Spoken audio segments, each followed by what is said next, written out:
Today's episode of the Bleav in Steelers show is brought to you by BetOnline.ag. Ike, the NFL season is right around the corner. If you want to place a bet on any of the action, BetOnline.ag is the place to do it. 365, 24/7, whatever sport, whatever time. Make sure y'all go to BetOnline.ag. Use our promo code BLEAV. You can see that on your screen right now to receive your 50% welcome bonus on your first deposit. BetOnline, where the game starts. Welcome into the Bleav in Steelers show. I'm Mark Bergin. He is Ike Taylor in IT. Very, very excited for today's guest. He's one of my favorite to have on because I never know quite where the conversation is going to go. So very, very excited to welcome in today's guest. He is Dave Dameshek. And Dave, you're hosting so many shows now, it's hard for me to keep up. You're the host of -3. You're the host of Don't Call the Comeback with Ryan Shazier as well. Thank you for taking time for us today here on Bleav in Steelers. Certainly. What a pleasure. First question, Ike, Barbie or Oppenheimer? You know, it's the question everybody, I don't care. That's the answer to that. It's football season. We made it, fellas. We did it. It's football season. Now we just have to get through the minor detail of the Civil War reenactments called preseason games and get to the real thing. Let's do it. I'm over the moon. Yeah, you do understand it's still a process, Shaq. So you need these Civil War reenactments. You need these training camp days. You need these who's the sleeper, who's the gym, who's projected to have a better year than last year kind of days. These are the days. And now that I'm in the front office, Shaq, I need these days because I'm evaluating in a different way. I'm glad that they don't make you that R2 is like, hey, Ike knows his stuff. He can wear his hat backwards if he wants, like that. That's a no standard, no suit and tie requirement. You're showing up for work. I love the work you've done this offseason with Omar and Andy and everybody else. Listen, call me a homer if you want. I am over my skis about this Pittsburgh Steelers team, Ike, in part because you came on my show a couple of months ago. You made the big reveal. It was really exciting that Joey Porter Jr. decided of all the numbers out there, he wanted to honor Uncle Ike and put on that 2-4. I love that. But I happen to you expressed optimism, and you are not a blind optimist about like, oh, the Steelers are always going to go to the Super Bowl. You're not that guy. You'll tell me directly, and have many times, I think the Steelers are going to lose this week. I don't think they're going to be good this season. I get a vibe off of you that you think that this team isn't going to be merely adequate. You think this team has a chance to be real special this year and in the next couple of years. True or false? Yeah. I'm not even waiting the next year. So here's why I'm saying all this. So everybody is looking at Omar, the GM now, Omar Khan. And they're looking at his moves, whether it's offseason, during the draft, heading up into training camp, during training camp. They're looking at it like unorthodox move. These are moves Pittsburgh Steelers don't usually make. I'm looking at it from a standpoint, and this is just my personal opinion, like Omar, one is very strategic in his moves. Omar, from a personnel standpoint, he's orchestrating exactly how a roster in a locker room should look like. He's been around Mr. Art, Hall of Fame owner. He's been around Kevin Colbert, soon to be Hall of Fame GM. He's been around Coach Coward, Hall of Fame coach. He's been around Coach T, future Hall of Fame. And we just talking about the front office. Okay, let's talk about coaches. He's been around Russ Grimm, Hall of Fame Redskin. Mike Munchak, offensive lineman, Hall of Fame. Coach DeBow, DC, Hall of Fame. He's been around players, Troy Polamalu, Big Ben, James Harrison. He's gonna wind up going. Like, I'm just naming Hall of Fame guys who's gonna go. Marquise Pouncey, he's gonna wind up going. Troy is already in there, so he's been around. Nothing but greatness. So when he's making these moves, he's just not making these moves. He's orchestrating that locker room to exactly when we was winning these Super Bowls, at what position, what kind of player, and I ain't talking about body type. I'm talking about personality. Mm-hmm. Who fits this locker room on being a Steeler, whether we drafted you or we're acquiring you from a free agent standpoint. So when I see making these moves, I'm like, he been here before because he's been at a level. I've been at a level playing that he's never been at. He's been at that front office level, and right now he's orchestrating this roster and making these moves that I've never had to go through. I'm going through it now, but I'm seeing the way he moved. He's seen the confetti. He's seen Pittsburgh. He's seen Pittsburgh in the playoffs at Heinz Field at one point in time where it's just shaking. He's seen it. He feel it. So damn near he's a Yinzer. He's been there 23 years. The man waited 21 years to finally be a GM. So this is all he knows. So when you're being around greatness from the owner to the players, it's like, dang, I couldn't wait. So when I'm seeing the moves Omar make, and I saw it for 3 days, this when I saw it, the 3 days for the draft. And he was orchestrating, just like a maestro with an orchestra. He was orchestrating. And he was so sure about his moves and what he was doing. The higher ups had to just sit back and let him do him. When somebody is sure about when they're speaking, like, I can't change his mind. Like, he knows exactly what he wants to do, where he wants to go, who he wants to get. We can't change his mind, whether you're paying him or you're under him. When I saw that them 3 days for the draft, and I just said this on the show, I said, he's turned into the Hawk. Before the Hawk turns into the Hawk, he's just a normal person. And for me, looking at, his growth, his development, him waiting 21 years, them 3 days for him to be a GM, he waited all his life. During the offseason, he's going to make the moves during the offseason because he's been doing that. He's been a contract guy. He sat on the Kevin Colby. He's been in countless hours of them meetings. He's not worrying about that. But now for the draft, where you figure, look, out of 650 guys I'm watching, I'm evaluating, I can only get 7, and the 7 guys got to be a Steeler. Y'all fall the F back. I got this. I got all the information my scouts and my team gathered, and I'm putting into the guys I think that are Steelers. When I saw this man orchestrate them 3 days, I said, he's been waiting on this his whole life. And now that I'm putting all this, the offseason, the draft, and training camp, now that I'm putting all this together, I'm looking at the roster we had last year. I'm looking at the roster we have this year. So you acquire Allen Robinson, you get a Pat Pete, you get a Kwon Alexander at the linebacker position who's a bully. Like, I'm looking at the personnel. So when I say I don't expect next year, my personal opinion, and they probably give me hell for saying this, I don't expect next year. I expect this year.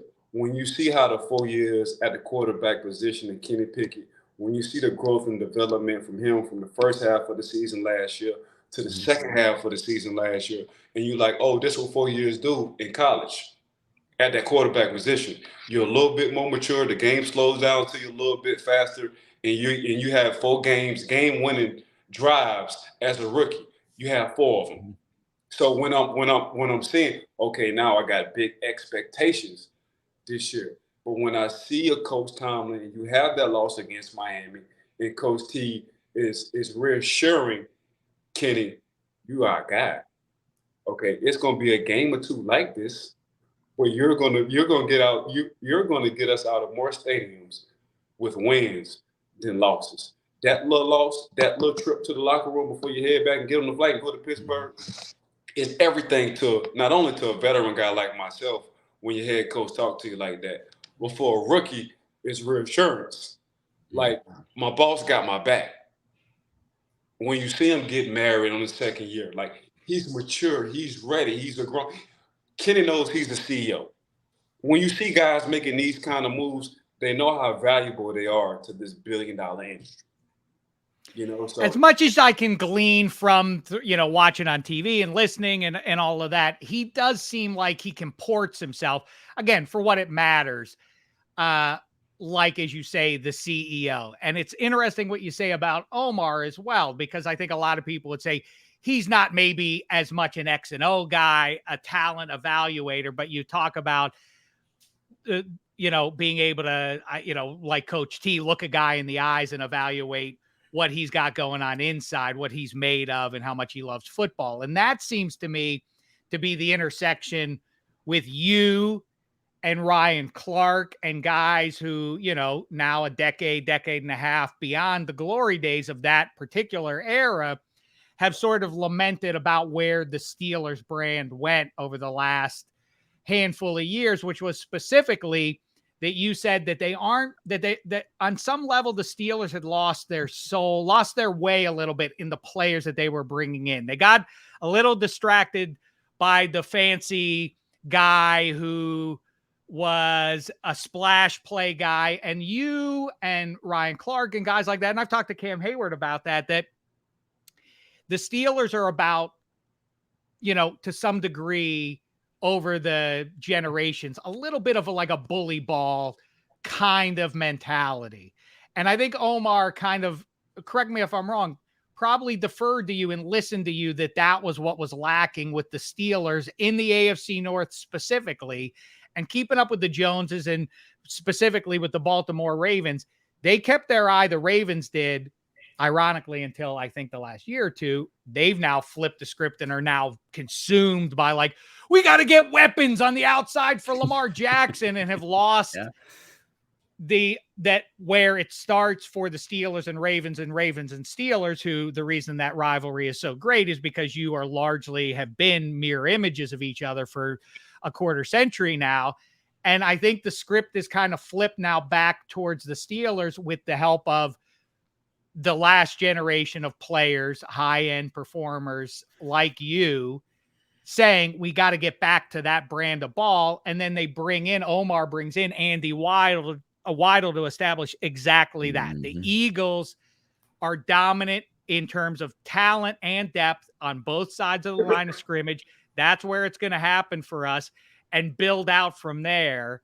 And at the same time, like I say, I feel like the Ravens have gotten a little sideways with getting distracted by, not to say Odell doesn't help and Zay Flowers and everything else, but at the expense of the line of scrimmage. And the Steelers are ready to dominate in that spot.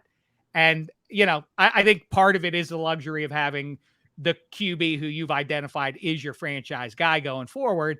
And he's still on his rookie deal. It allows you to go get luxury items. Mm-hmm. Allen Robinson was a steal, but, you add Kwon Alexander. And my question to you now is, maybe you're too close to it to have a great sense of it. Is there any position in free agency era, pro football, where no roster is 100% airtight, but is there any position, any spot on the field that you look at and say, like, we could upgrade there a little bit? I don't know that there is. I mean, if you want to take shots at Kenny Pickett, and I think you're being overly cynical if you're somebody who's like, what's he ever done? Like, oh, those last minute wins, those weren't good teams and everything else. Like, there's a consistency of the result of doing it in the big spot. You got to take a shot at Kenny Pickett. See, I tell people it's two things you need to look at when any sport, especially professional sports, Shaq. Look at the sideline on what's going on, because the sideline will tell you the story on who is favored and who they don't like, players versus players. And look at how other players from other teams respect their position. When I heard Joe Burrow say he knows and he sees how special Kenny Pickett will be, he could have named plenty of other quarterbacks. But the fact that he named Kenny was like, oh, snap. I done seen this before. I done played him twice already. So I know sooner or later, I don't know if it's going to be this year or the year after that, it's going to be some shootouts. That's what I do know. When you got a guy like Joe Burrow talking highly of a Kenny Pickett, the second-year guy, they see it. And I just said this on the last show. When you see as a player, when you see greatness, you acknowledge it. when you don't see greatness, you don't even talk about it. So as a fan, I can't sit as a fan because I've never really been in the fan's shoes. I'm just looking at fans and people like, I'm giving y'all the cheat code on how to evaluate without evaluating players. When other players talk about players, they're good as hell. When they don't talk about players, they don't think that they're good. Take whatever they did in college out the window. They're looking at right now because they actually have to watch tape on going against these guys. They don't do highlights. They don't do, because highlights ain't the real world. Highlights is for social media.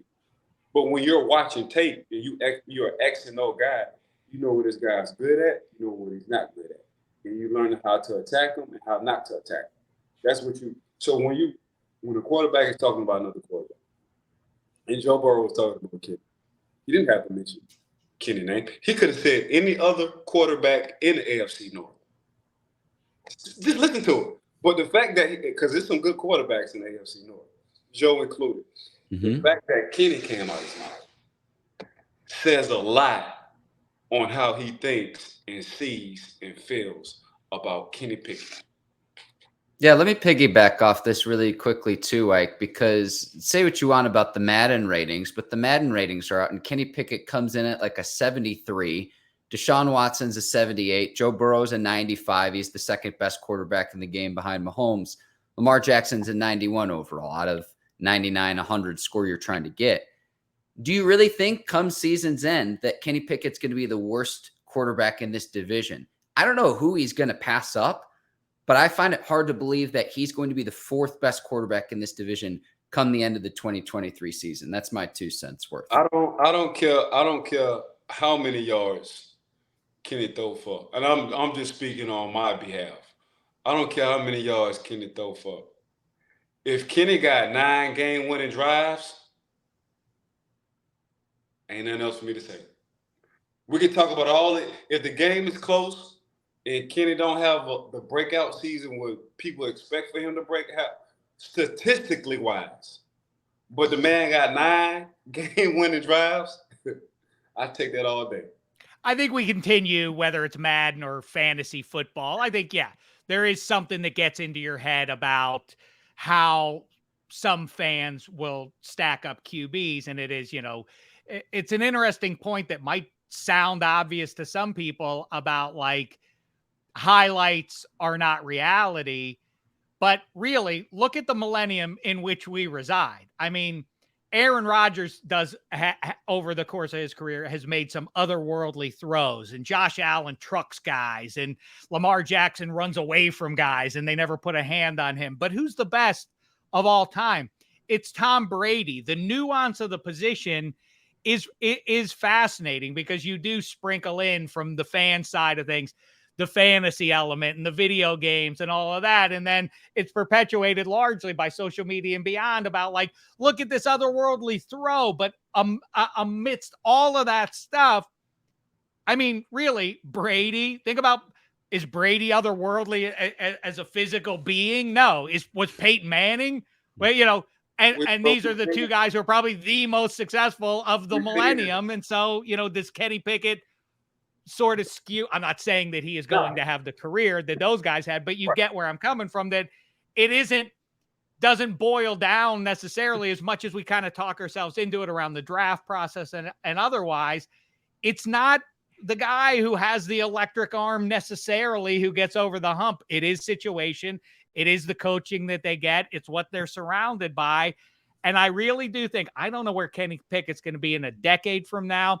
I do know that if you buy that he's the real deal and takes care of the ball and makes good decisions behind what should be a plus offensive line, I do buy that these next 4 years have a chance to be real special. And the only thing that gets in my way around this mini era that we're entering into with the Steelers is their neighbors. I mean, the AFC is as miserable as it could be. I'm like, can I discount like 1 or 2 teams out of the AFC getting to the Super Bowl? That's about the end of it. Everybody else, I mean, it's so loaded. That's the only thing that spooks me. I can silo my brain with about like 8 different AFC teams and make a case like, boy, that team's going to be just about unstoppable until I start looking around at all the other teams that are going to be good. A lot of teams in the AFC, a lot of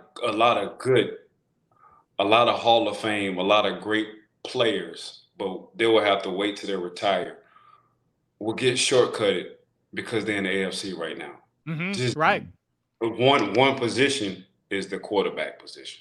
Yeah. There's going to be some Hall of Fame quarterbacks that are not going to win Super Bowls in the AFC right now because on how loaded the AFC is.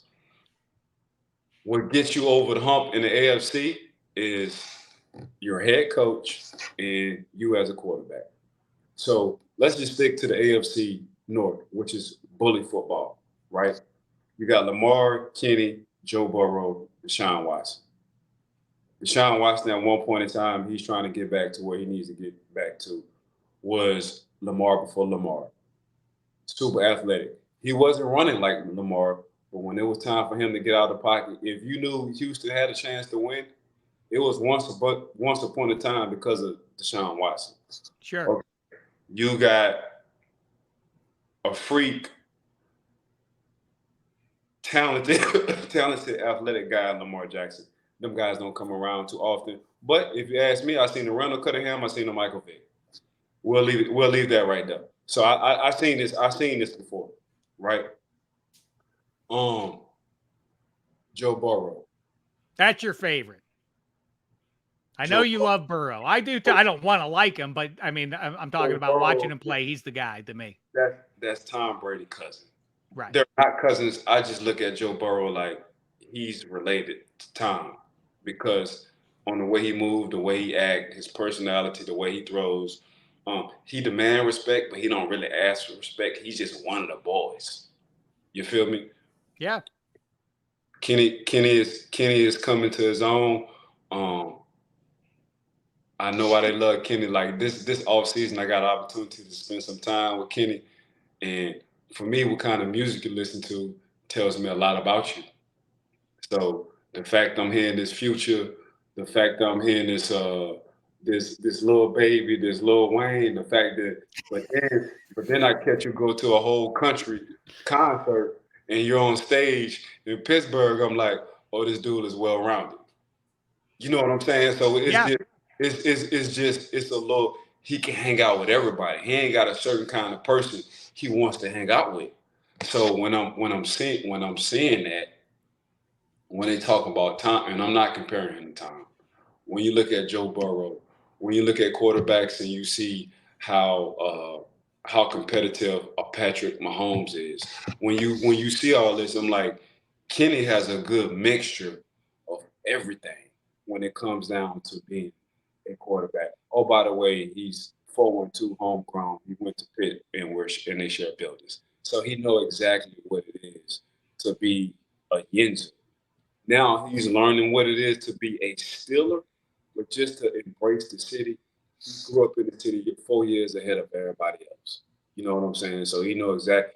He's seen 7 game-winning drives, take him to the Super Bowl. He's seen it, you know. So that's what I do love, and it's hard. Like how you get a quarterback for organization, share the same building, been in the city 4 years before you drafted him, and now he's actually your franchise quarterback. Not too many people can say that. Well, we talk about being honest with ourselves about like learning from the experience of games, and you know, Coach T and the Steelers at home in Acrisure against the arch rival Ravens. At the end of that game, they needed to stop the Ravens from making one first down, get the ball back, and see if they could win it in the end. And they just plumb couldn't stop J.K. Dobbins and company from running the ball when they wanted to. And I was struck at the moment because it's a gut punch. It's weirdly the reflected emotions that you get from watching your favorite football team play as a fan. It's embarrassing. Like, oh, we got pushed around. I'm not used to that. Potbelly old man Dave watching this game. Like, somehow it reflects by like, oh, I'm embarrassed that my team I'm red in the face. We got pushed around by the purple guys. But Coach T immediately after the game, he's like, it's a humbling game. You realize what you don't have in moments like that, and we got to fix that. And I feel like that's exactly what Omar and the rest of you guys set about doing from that moment forward, is like that experience plus the Patriots earlier in the season kind of pushing the Steelers around in the last 6 minutes of that game, and the game up in Minnesota the season before, all informed the direction. It wasn't to turn away from that embarrassment. It was to lean into it and fix that. And now the Steelers are all set up to play bully ball, like I say. I mean, I don't want to overstate it or overstate the obvious, but that is the plan, right? I mean, in the best of days, the best of rosters, Coach T plays a game pretty close. He'll play it conservative. I don't know if you would call it conservative, but he's playing for that one possession, basically. He's not looking to, his idea is not Don Coryelling it. You know, he's not trying to whip you 38-7. Like, he's trying to beat every team 17-13. And I feel like if you don't have Mahomes or Herbert, this is the winning way. And that's not diminishing Kenny Pickett. It's the overall roster that the Steelers are all set up to push teams around. Correct? I mean, that's going to be the plan with a few splash plays sprinkled in there over 60 minutes.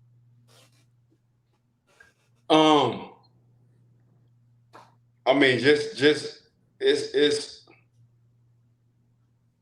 the way this roster is being set up, and I'm just speaking on behalf of me and myself, Shaq.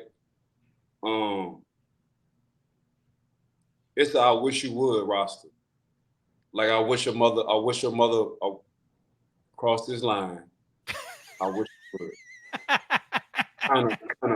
Kind of roster. So as a coach, you know, when Dobbins sealed the deal against Pittsburgh at Acrisure, which was Hines at the time, when Dobbins sealed the deal, and I'm just guessing. I'm just guessing. I can only imagine what O was saying about the offseason. Oh, this ain't gonna happen. Like, if I'm in control of this roster, this ain't. I'm getting the guys. I'm getting the guys we need to make sure this don't happen again. Because don't forget, he had the roster. He had the title of that roster. Omar did last year, but it wasn't his roster. This year is his roster. So just look at all the bully moves he's making. And I don't mean to say bully in a bad way. I mean, I would say all the Steeler moves. So what kind of guys you looking for? I need a guy who will go in the community, give time, effort, care. I need a guy who will be a loving husband, boyfriend, father, son. But when I put these pads on, or if he's out with the boys, he's breaking glasses and knocking people over the head at a bar fight. them the guys, like them are still the guys, you know. So Omar is orchestrating. This is, I gotta say, and I don't know if this sounds like waxing prosaic or just some like empty jive, because you hear about like, hey, you gotta love football and all that, but for real, I think there have been instances where maybe the Steelers or teams at large go after guys that look splashy or have a great 40 time or whatever.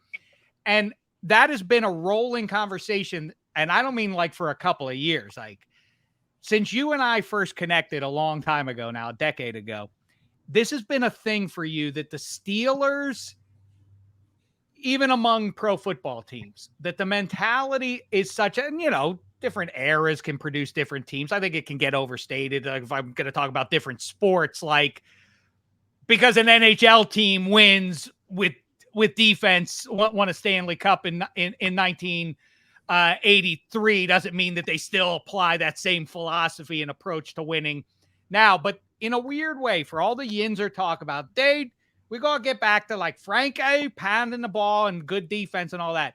Something that has sustained through at least the last 20 years or so is your belief, and I think a collective belief among Steelers players, that the teams are at their best. Maybe it's the division, maybe, people talk about the city of Pittsburgh having some part of it, but that you've believed, and I've told this story, Bergin, to you guys before, but I sat there, I was a fly on the wall, couldn't have been more out of place. I'm sitting in there with some of the best football players of the 21st century, Deion Sanders and Ike Taylor and Maurice Jones-Drew, and I don't remember, LaDainian Tomlinson, and they had this big rolling debate that lasted an hour, and if I had it on audio tape, I would make millions of dollars giving it to the world because it was so fascinating to listen to these guys.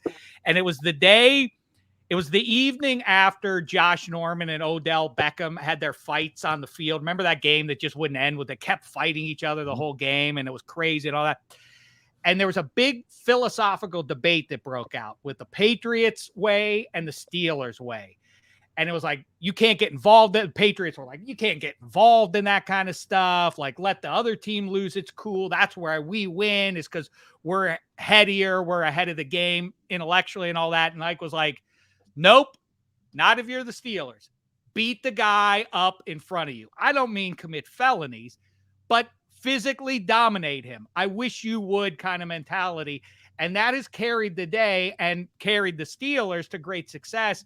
Not just for one season or for one little era, but it really has consistently been applicable since I've been watching the Steelers when they're at their best. And when they lose their way with that and they're more interested, and this guy runs a 4-3 versus this guy is a football player who's, knows how to turn it on and be a bad dude when it counts to be a bad dude in those spots.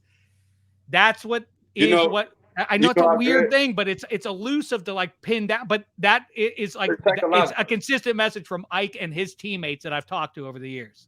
So Shaq, for another grown man, right? And it starts off with the head coach. For another organization and another team, excuse me, in another team to say, at the time we was playing, when y'all playing the Pittsburgh Steelers, y'all got to make sure y'all bring y'all big boy pads. So psychologically, there's nothing finesse over them. These guys chew tobacco in church kind of mentality. You feel me? Like, it's a little bit different. So you gotta be out of body when you play. When I was playing, when you played the Pittsburgh Steelers, it was an out-of-body experience playing us. And to hear every week, bring your big boy. When you play the Pittsburgh Steelers, bring your big boy pads. We knew it was going to be physical. And we like, this all we know is physicality. I thought football was physical anyway. So the fact y'all talking like that about us, y'all must be finesse over there. But ain't nothing finesse over here. We fight each other. Literally, we fight each other. Shake each other's hand, go out to dinner like nothing happened. On the field while we're playing other teams, we fight each other and wish a team would say something for us to fight you right back. So you're right. We're getting back, in my mind, to okay, it's organized violence. The Steeler way is organized violence. You could cheat your way around that when you get not just a really good QB, but like a generational talent, like you came in with Ben Roethlisberger. And in a weird way, he was the perfect fit because he was, a big dude who early in his career, guys were bouncing off of him and he was shrugging them off and throwing touchdown passes, playground style. So that allowed for that vibe of like still Steelers kind of QB, but a Hall of Fame level version of that. But you can get away from what we're talking about here in terms of overall roster and the mentality required if you have Patrick Mahomes on your team. Like you can play it fast and loose and kind of work your way around that. And it's not knocking Kenny Pickett to say that there are like 1 to 4 superheroes playing QB in the NFL right now. If you don't have one of those, you have to figure out ways to diminish the gap between those guys. Right now it's one. You can't full piece. Like, and that's when I say, when we see greatness, Like Patrick Mahomes, he Hall of Fame today, right now. So when you see greatness, like, and for Patrick, it was okay. What he gonna do without Tyreek, without Cheetah? Okay, he win another one. That's exactly what he gonna do. You know, um, Justin Ross, a new kid they're talking about now from Clemson. Mm-hmm. Finally healthy, Ike. Fine, and we talked about him. Finally, like, so Patrick makes you good. Patrick don't need a 4-3 or 4-2. Give Patrick 5th and 6th round receivers and a 7th round draft pick, Isaiah Pacheco from Rutgers, and watch him work. You feel me? Like, he don't come. That's only, there is no, he's on, there's one in the NFL, like, and that's Patrick Mahomes. That's why you remember our guy Jeff Schwartz, and he and I have gone back and forth over the years about that. He's like, you're crazy if you think you're going to play ball control against the Chiefs, and like, you got to get into a shootout with them in order to beat them, because they're going to score no matter what. And my pushback, mild as it may be, is like, well, that's foolish, because they have the guy who's going to outshoot you almost every time. So you have to zig against that zag. You don't have Patrick Mahomes, so you have to be able to beat them up and do something they can't do to you. I think that's how you bridge that gap. Or like we talk about, like J.K. Dobbins and the Ravens just trucked us at in a critical moment. Like, let's keep doing the same thing then, and maybe next time it'll be different. Or you try to deal with the reality that you have there and fix what you have. You ain't going to shoot it out with the Chiefs consistently. So do what they ain't doing. Do what the Eagles almost did to them in that Super Bowl a couple of months ago. Jacksonville, a young Jacksonville, was an interception away from winning that game. That's right. And all Jacksonville right now ain't nothing but smash mouth football. So by the end of the day, it could have went a whole different way. Obviously, you know, KC went 2 and 4 years. So that's saying a lot about, you know, Andy Reid and what Patrick Mahomes is doing. But by the end of the day, bro, it's smash mouth to be up 20-something in the playoff game, Jacksonville, and they're playing the LA Chargers, and to come back and win and just stick to what they know. And that's just, we're gonna hit them the hardest, the longest. That's all we're gonna do. And football will figure out whatever football will figure out between the wins and the losses. It's real. That's right. Here's the end of the story, everybody. Spoiler alert. Patrick Mahomes is going to win more often than not. And that's been now proven. They went through a major philosophical adjustment offensively, and they won the Super Bowl in the same year that they did that. So this thing of like spinning your wheels, are like, we better get into Matt Canada better figure out what he's doing and start figuring out how to shoot it out with the Chiefs and company. That's not a winning premise. That's not dealing with the reality in front of us. And yeah, the Kansas City Chiefs have an inherent advantage, even if they're playing Justin Herbert or Josh Allen. They have Patrick Mahomes, who's one of the 1 to 5 best human beings to ever play football since people were created. So you have to work your way around that, not try to bang your head against the wall like, hey, Kenny Pickett, do more like Patrick Mahomes. That's our only chance. Is not going to work out. No, the recipe to play, it's boring. There's nothing exciting about it. But the recipe to play them kind of teams is, don't people overthink, like, how can I break in the house? Should I go through this window? Should I go upstairs so I trip the alarm? No. This is what F we doing. We're going through the front door. That's the game plan. The game plan is we kicking down the front door, and they gonna know we coming. Can they stop us? That's the mentality we're getting back to. We're not going through the back. We ain't doing nothing cyber anymore. We ain't cyber guy. We're not going through the window. We ain't tripping. We ain't cutting off the electricity. Guess what we coming? Hey, when y'all playing the Pittsburgh Steelers, guess what door we coming through? The front. We coming through the front door. Dave, I want to ask you, Ike is boots on the ground in Latrobe, St. Vincent College. What do you want him to find out when you have conversations, even offline, given that he is physically there? Wow. I always go back to, and I assume we're going to see this from Canada. Are we going to see? Schnooks like me have become obsessed with this in pro football.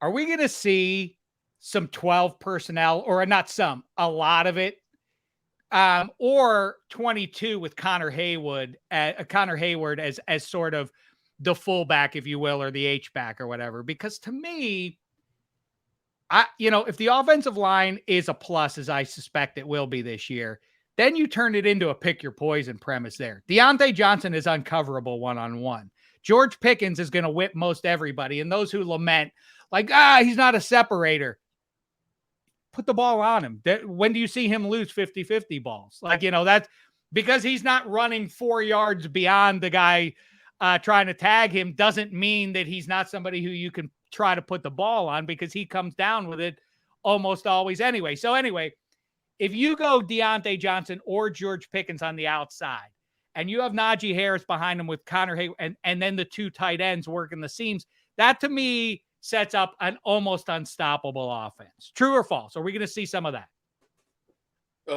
So I tell you the first thing they told me when I got into the front office. You draft and you get a roster for an offense and a defensive coordinator so they can pick their poison. So if they want to go 12 personnel, if they feel like their roster is better fit for 12 personnel this week, guess what we're doing? We're going 12. If Matt Canada feels like he wants to have a shootout because he like his wide receivers over their secondary, guess what we're doing? Keenan's going to throw for 350. So you give him a roster to where he feel week to week. This is what the hell I want to do. You know what? Today, even though it's 30 degrees out in Pittsburgh, I want to bring my Ferrari out. That's the kind of roster That's the kind of roster you give your OC. I see. Well, I guess that's the big question. Let's do it from that perspective then, Bergin. It's a good question, but you surprised me with your question about what question I could ask Ike. But now I have a new question to ask Ike. So, at the fan level, at the local media level, and even nationally, you've heard some I watch these Steelers on tape and I don't love what Canada is doing. He's not scheming the receivers wide open, creating easy throws for 8 to make there. Now we're just about to August here. Right. Is Kenny Pickett, to me, I feel like Canada, people don't have to like it. And I don't want to make you uncomfortable with Coach T. But I feel like Canada was responding to what Coach T wanted to do. Like, I want to play it nip and tuck. I want these games to be real tight and win it in the end kind of thing. I don't think Matt Canada was like, I don't want to take shot. I'm against taking shot. I think Coach Tomlin was like, we got a rookie under center here. I want to take care of him and build him right. Yep. So I think Canada maybe deserved, I think he did deserve some scorn, but I think at this point it's gotten overstated. Do you suspect that, best guess, will Canada still be in the eye of the storm, according to the fans and media, by, let's say, mid-season? Do you think that there will be a palpable difference between this offense, what we're looking at, those of us sitting watching on TV, than what we saw last year, and Matt Canada will be like, we were wrong about him, see? So here's the problem, right? They got an old church song called "Sweep Around Your Own Front Door Before You Try to Sweep Around Mine," and that's the problem with local, national, and fans. People who actually know and know football understand when Seven was the quarterback at the time. Ain't too much you can tell. Sure, right. So if you're talking about an 18-year veteran who's going to the Hall of Fame, whatever offense he wants to run, that's the offense he's going to want. With a terrible offensive line, and he was immobile. Yep. So it was set up like it was remarkable. It was one of my all-time favorite Steelers seasons of that team got into the playoffs somehow with a QB who couldn't move, a terrible, and somehow they still Tomlin. It's Tomlin's greatest coaching job ever was getting that team to the playoffs. He hasn't gotten nearly enough praise for that one. But now that brings us to last year when a lot of people were wringing their hands like, oh, if only they would move on from Canada. What are they seeing that the rest of the world isn't? Just let me finish, Shaq. Okay. So take that situation. Seven gonna do what seven won't do. If I'm offense coordinator, it's going on year 18. I just gotta let seven do what seven won't do. Bam. Okay, so now we acquire RIP. We get a Dwayne Haskins. And we know at that point in time, seven usually don't talk about he give no quarterback no props. For seven to say, I don't know whenever I'm gonna retire, but I feel real good about Dwayne Haskins behind me. This man can throw a football through a goddamn what'd he say? Car wash. Through a car wash. So for seven to give RIP Dwayne Haskins props at this time, I was thinking in my head, Pittsburgh gonna be left in some good hands whenever seven go. So now it goes back to Matt Canada. We lose Dwayne in an accident, correct? So now we get Money Mitch from Chicago. So what you want is only so much. Like all Matt Canada can do is coach what you give him. So you give him Money Mitch, right? Money Mitch don't work out the way it's supposed to be. You got a young rookie quarterback. Plays half of the season. Not even really half of the season. So, yeah, now he's finally, Matt Canada, he's finally in a position to where he has a full year. And even Kenny Pickett said it himself, I really do feel comfortable now under Coach Canada. So that's to me, that to me is everything. That tells me the story I need to hear. Like Matt Canada takes a lot of criticism. So I'm just giving you, I just gave you seven. I just gave you RIP Dwayne Haskins. I gave you Money Mitch. That's 3 quarterbacks less than a year and a half. People don't look at it the way I'm looking at it. Think about what I just said. 7, Dwayne Haskins, RIP, Money Mitch. 4, if you want to specifically including Kenny Pickett. I got 4 quarterbacks less than 15 months. Ike, you kind of flipped it on me there. Think about this. Yeah. Think about that. I got 4 quarterbacks less that played less than 15 months, but I got to take all the criticism. I You flipped the script on me there too, because when we talk about young quarterbacks struggling in the league, Ike, you've taught me this to say, okay, who are his coaches? Who's his offensive coordinator? Who's his quarterback's coach? And it's usually when a young quarterback struggles in the league, we'll find a new offensive coordinator. Had the Steelers replaced Matt Canada this offseason, if it was Byron Leftwich or Frank Reich or one of the brilliant offensive minds that was out there this offseason, what's to say if you had success, you wouldn't be restarting that process all over again because Mike Tomlin is a defensive coach. So it's funny, though, we talk about young quarterbacks struggling, and it's usually let's rip the Band-Aid off and try to treat a flesh wound there with new coach. You flip the script with Matt Canada to say it's actually the opposite to where he's had quarterback after quarterback after quarterback. Yeah, that's in Matt Canada's defense, check. That's all I'm saying. Like the man finally get to drive his Ferrari.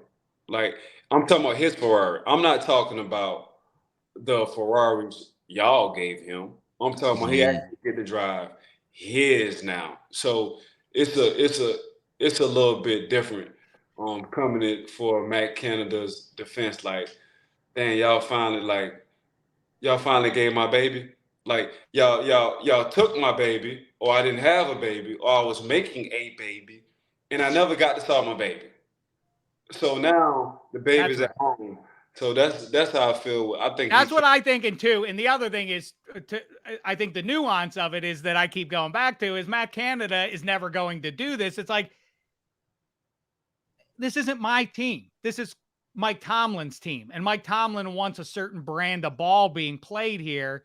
So I'm also I'm leaning into that overarching philosophy of what Coach Tomlin wants to do with the 3 phases of the game. And I do say again, I don't know, as a rookie, and maybe you're a little spooked about like making changes after you have success coming down the stretch in December, the way Kenny Pickett and the Steelers offense did. But I assume that Tomlin or Khan or some collective said to Kenny Pickett, "You like this guy? You like Matt Canada? Because if you don't, we'll move on. If you think he's a terrible guy, if you think he's not putting you in good spots." Kenny Pickett could have, I don't know if he could have, you would tell me this. Couldn't Kenny Pickett have been like, "Hey, Coach T, don't let Matt hear me say this, but I'm not really a fan of his. Can we get somebody else in here to help me out?"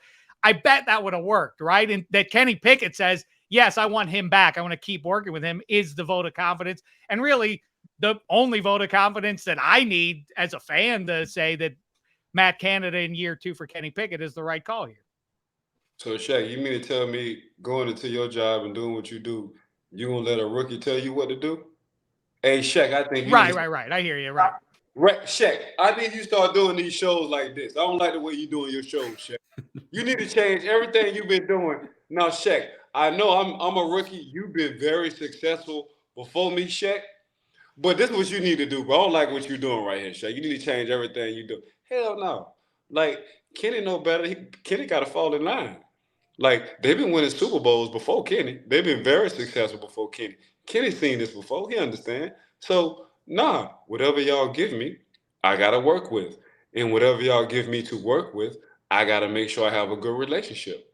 That's all this. Where I look at fans these days, and I look at the Golden State Warriors, people don't understand how it took 3 or 4 years for Golden State to become Golden State.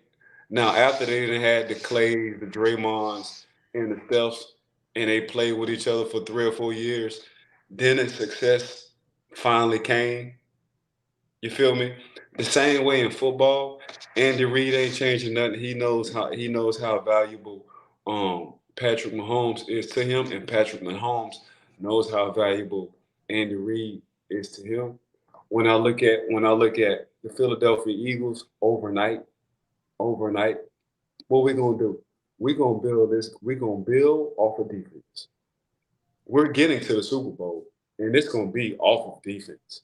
Jalen Hurts never had the kind of defense we're about to give him.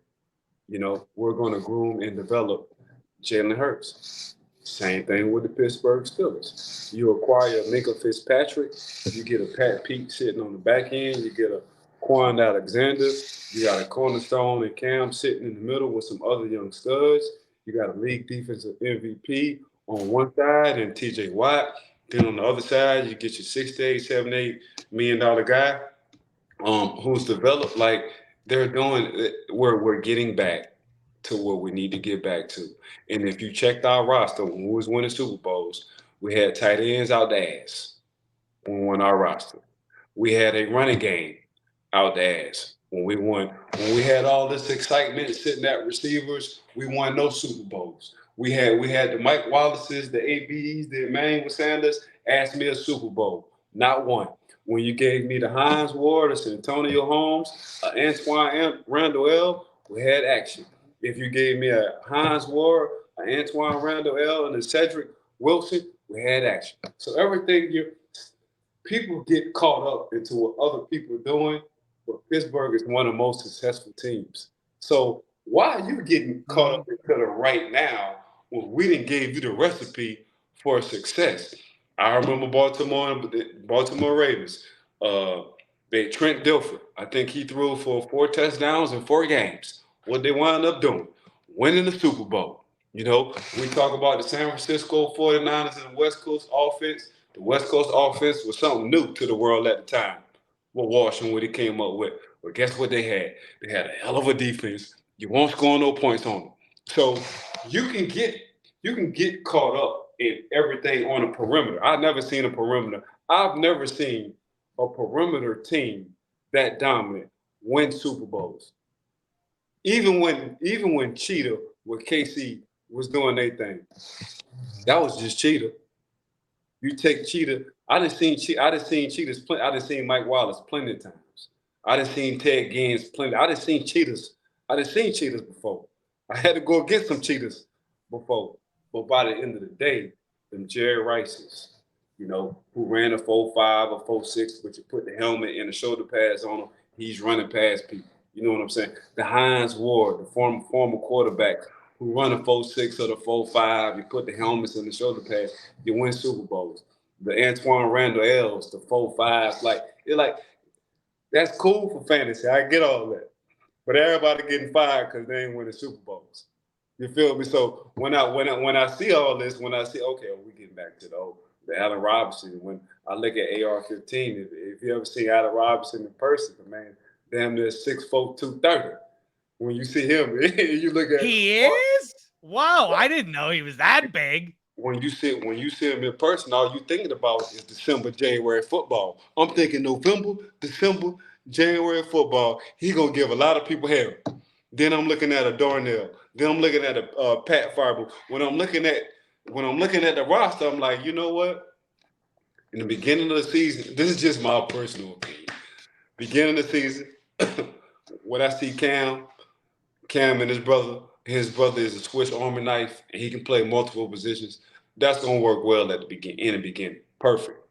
But boy, when them fall leaves go away and they disappear, and you gotta start putting on them Tim boots and them Ugg boots, and you got them Darnells and you got them Allen Robinson, and you got that offensive line and they foaming at the mouth, and you got Najee, he's finally getting 30 carries. It's going to be a 40-carry game between November, December, and January. And you tell your receivers, whoever's hot this week, going to get the ball. Whoever hot, y'all going to get the ball. But this week, we're doing 35 to 40 carries.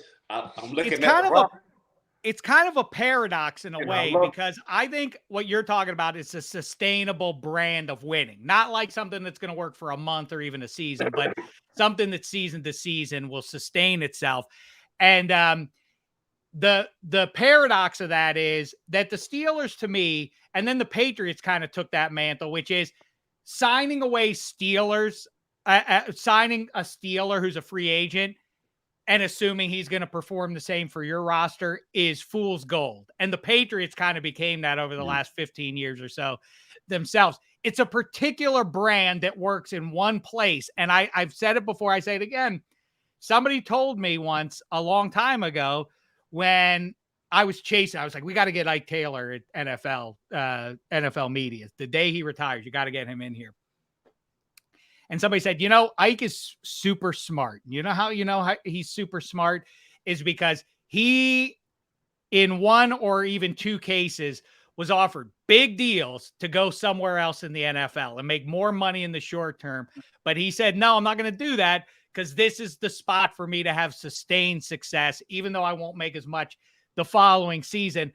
I may not make it. There's who knows what happens. This is the place for me, because I know me plugged into this system is a winning premise. And I think that is how I feel about these Steelers right now. I feel like it's a particular kind of guy, football players, but not guys that you would necessarily draft and would be good on the Indianapolis Colts. You guys drafted, it seems to me, and we'll see what the product is on the field and if it works out this way, but it feels to me over the last 2 years that there's been a course correction about, like, we've drafted good football players, but not good Pittsburgh Steelers. Now we've drafted good Pittsburgh Steelers, and whether or not that guy would make it on another team is no matter. This guy fits what Mike Tomlin wants to do and what the Steelers are about. And I know that gets a little bit, again, a little bit saccharine for people like, oh, enough about the Steelers way. Who gives a crap? Well, I wouldn't give a crap if it hadn't yielded the ongoing success. And I'm not talking about what happened in the 70s. I'm talking about, go look it up.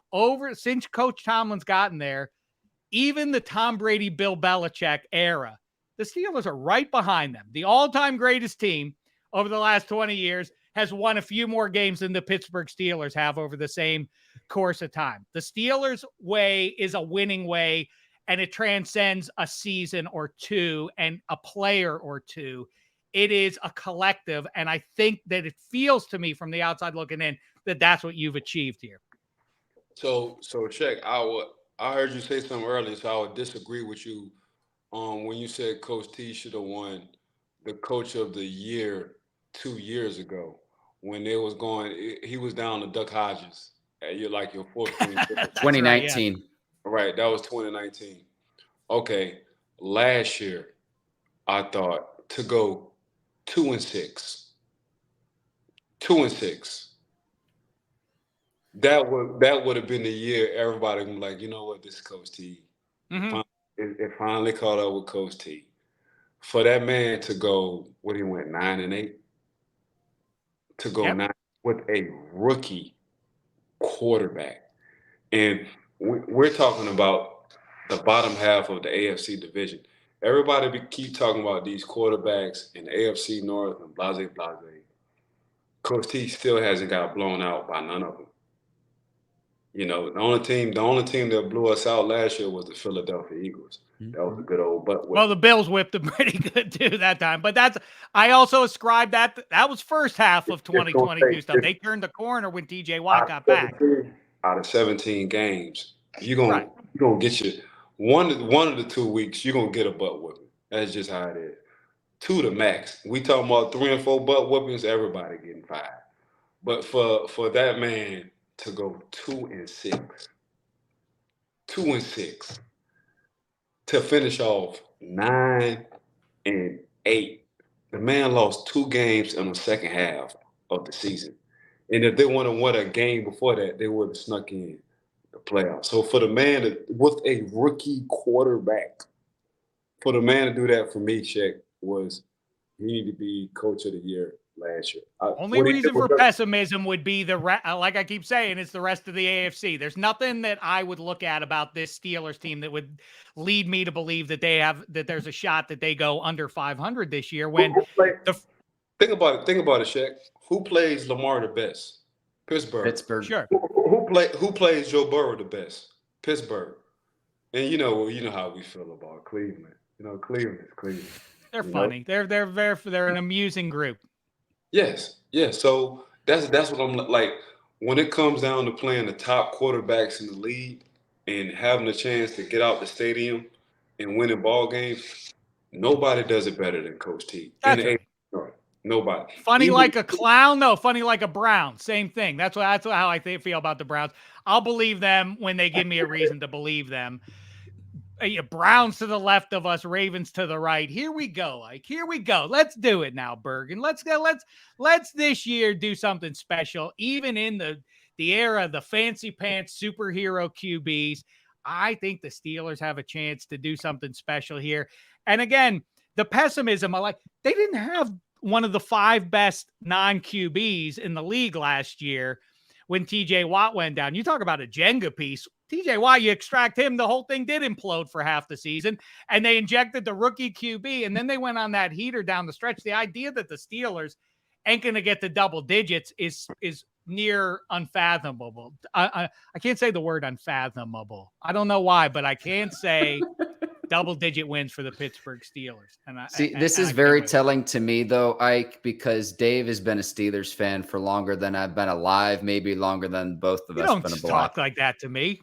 Tell me I'm old. I was going to say that, I was going to ask you, Dave, does this offseason feel different to you with Omar Khan and company? And, just listening to you and Ike, I don't know if you can see this on your screen. The hair is standing up on my arm right now, just listening to you talk about the Steelers. And it's I don't want to wish my life away, but let's get to September 10th. I can't wait. The 49ers. I said it the day they hired Weidl.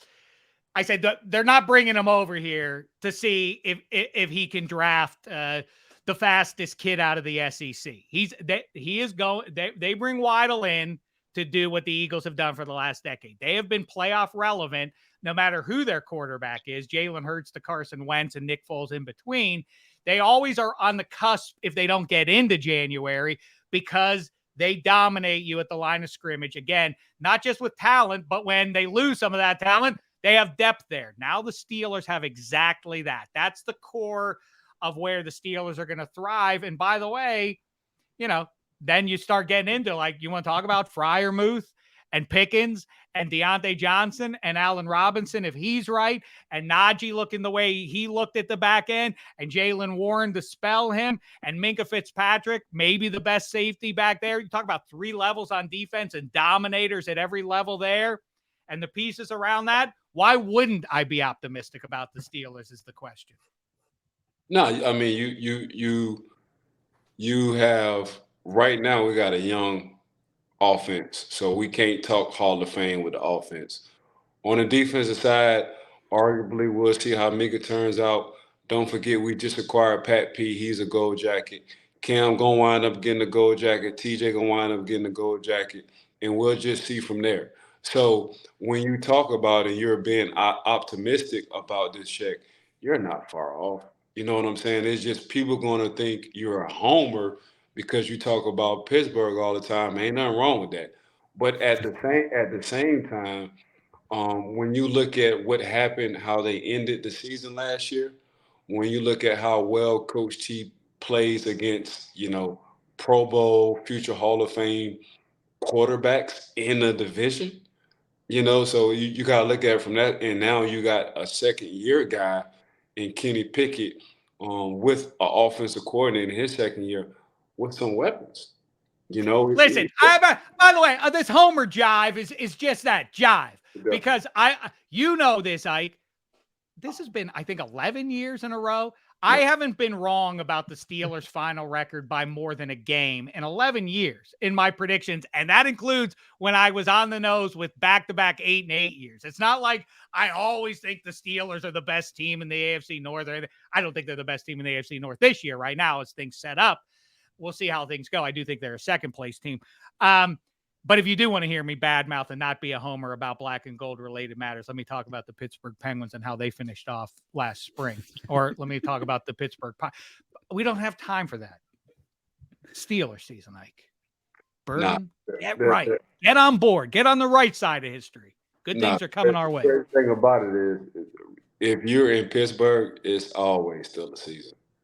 I was just in 412, the store, Ike. I got a handsome 412 jacket. The one that you used to have too, that windbreaker, it's got the 412 up there, the black one. My son and my nephews, they come swoop my closet. They brought they swoop. Like I cleaned out my closet because I said all I was gonna wear is 412. And I went in my closet like 2 weeks ago and I'm asking my maid, like, Miss Claudia, what happened to so and so? And she's like, Ike, I'm just as curious as you. Like, I don't know what's going on. That's right, though, Ike. Guess what? Ike was one thing, but now Ike is what a trip. I feel bad. I'm when I catch up Bergin with 2-4, I love to kibitz with him about this, that, and the other. The entrepreneur rolling his cigars and coaching kids and the 412 store and everything else. The Ike dynasty continues, but what a trip for you with the good things that have happened to you in the last 15, 20 years of your life. I almost got to feel like an hors d'oeuvre for you as you now lean into Ivan's trajectory, because, all due respect, played for the Raging Cajuns. Like nobody was falling all over themselves to get you in the fold. I go Ohio State and USC and Notre Dame and all the rest of it. It's a shame that he's going to go to Pitt and break those powerhouse teams' hearts in that way, but he's going to do what he's going to do. I see what you're doing, Shaq. Yeah, the crazy. Well, he better not be Notre Dame. I'll tell you that much. Better not be Notre Dame. Come on, anyway, but there. The crazy thing about all this, Shaq, is, it's just for a kid to be able to. He can sit on his ass and not work a day in his life and do nothing and be straight, right? But for a kid to be like, he told this to me at 12. He was like, Dad, that's your story. That's not mine. I got to write my own book. So for him to have that desire for football and, he grew up in training camp. He grew up in Latrobe. He's seen his dad work ethic. He's seen the confetti on the field come down on my head. He's been around. He sat in the Coach LeBeau meetings, and I mean, literally, you've literally sat. He's literally sat on your lap in where was that? Jacksonville after you beat the Cardinals. That was Tampa. Tampa. Sorry. Yeah. So for him to soak up, Shaq, it's just crazy for him to talk to Coach Freeman, Coach Brown, the Coach Joe Ingles, the defense coordinator from Louisville, Coach Hyde. For him to sit down at 16 years old and have a breakdown or film session and explain to coach, either you're going to respect this 16-year-old or you're going to be intimidated. For him to sit down and be like, this is what I think you should run on this play, and here's why. Like, it's like, I'm a proud dad, but it's mind-boggling, Shaq and Mark, because it's like, the dude is damn near smarter than the coaches.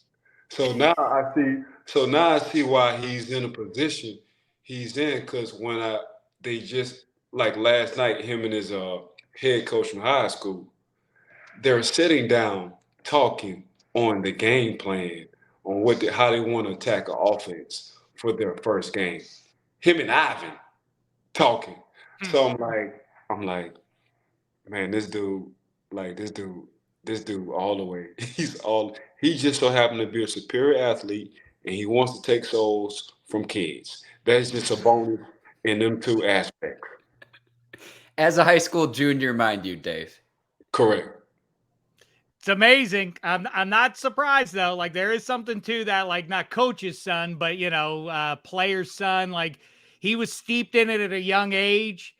I've said that to you a million times with you in the room and out of the room, that Ike is one of the sharpest guys you'll ever come across when it comes to football or otherwise. So I'm not surprised to hear that Ivan hasn't fallen too far from the tree there. But man, what a fun trip for you for all the cool things you've gotten to do in your life, that you get to go onto those campuses that you never probably have seen in your life, to go to the biggest college brands in the world with your boy.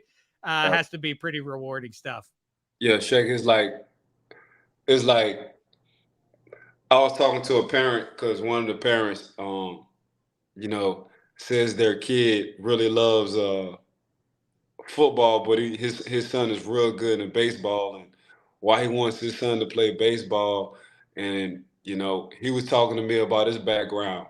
I told the dad, I said, your background ain't never get you to Ohio State. Your background never got you to Notre Dame.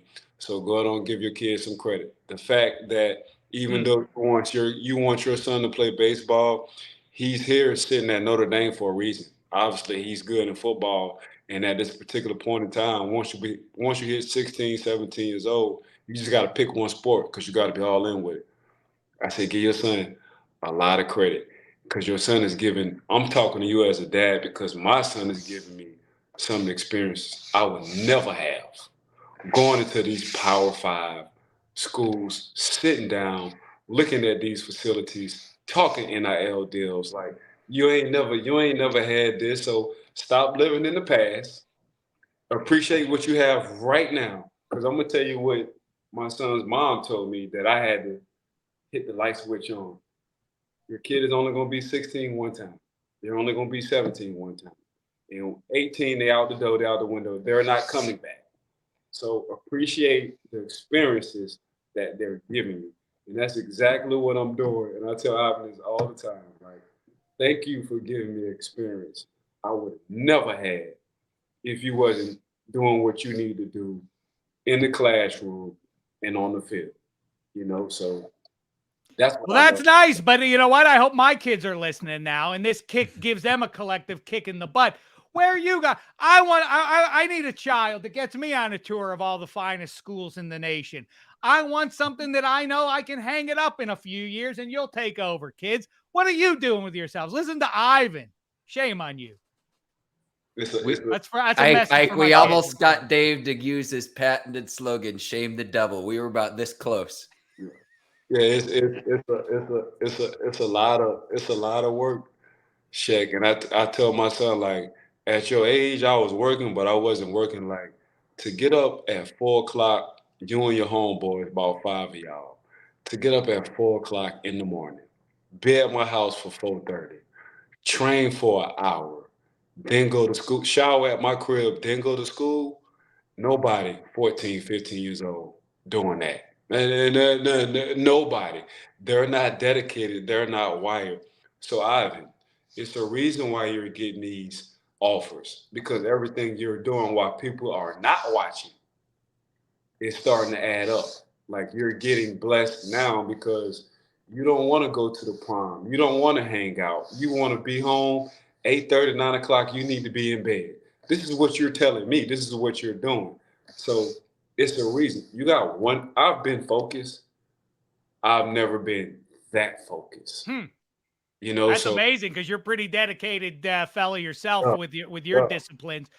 I got to say though, Bergin, I've told Ike this previously. Maybe you can you get Ivan's working towards something, so it makes sense he's waking up early and doing all the sweat equity and everything else. What the hell are you doing? Cut it out with the videos of you sweating all over the camera and everything. No one wants to see that. I'm working out. Look at me. I worked out again. Everybody, proof is that I'm sweating. No, I mean, you're an old man now. It's enough, Ike.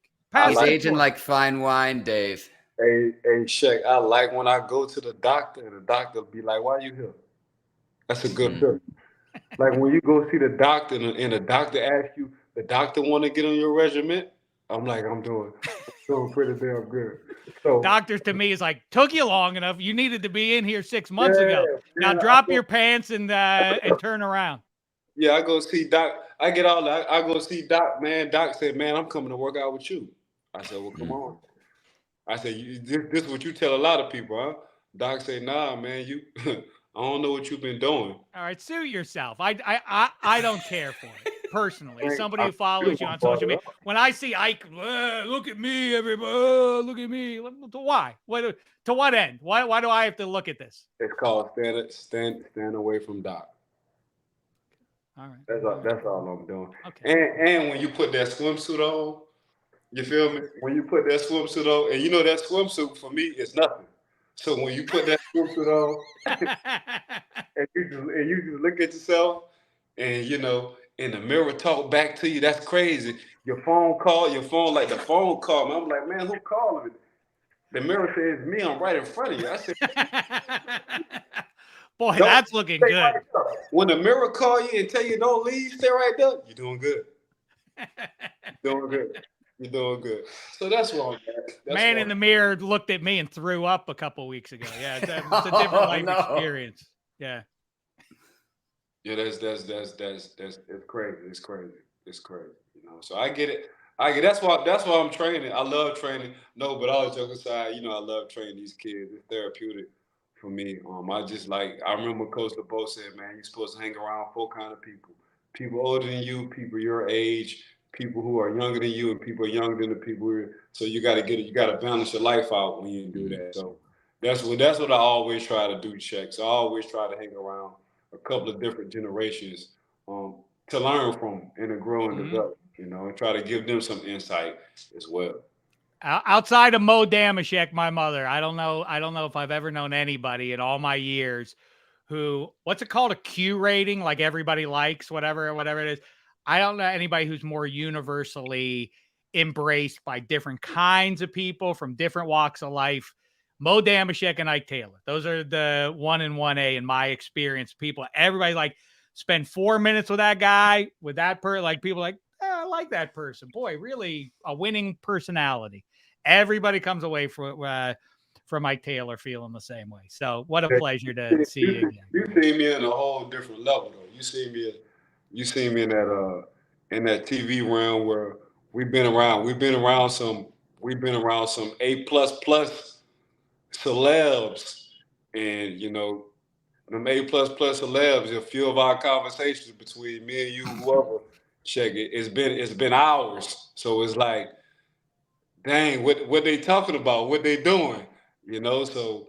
What's that? Jeff Goldblum, 4 minutes, Bergin. 4 minutes. Jeff Goldblum is in love with Ike Taylor. Like, what the hell besides some streets in Squirrel Hill, Pittsburgh, do you have in common? You have nothing to talk about, and yet you two are fast friends now. And now you and Jeff Goldblum are gonna go get a dinner together. What does Jeff Goldblum to talk to Ike? Ike doesn't live a real life. I tell him this all the time, Dave.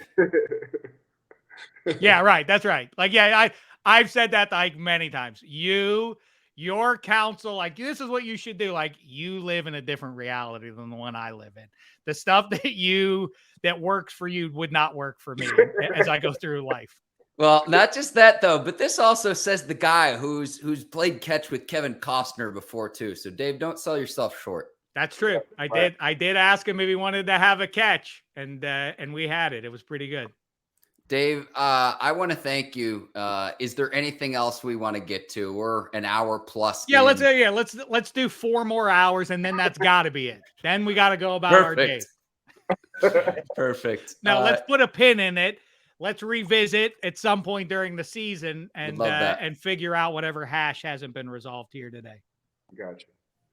For Dave Dameshek, he's host of the -3 podcast and Don't Call the Comeback with Ryan Shazier. Check him out. We'll leave his social media information in the show notes. And Ike Taylor, I'm Mark Bergin. Thanks for watching Bleav in Steelers. We'll see you next time. Until then, take care. So long, everybody.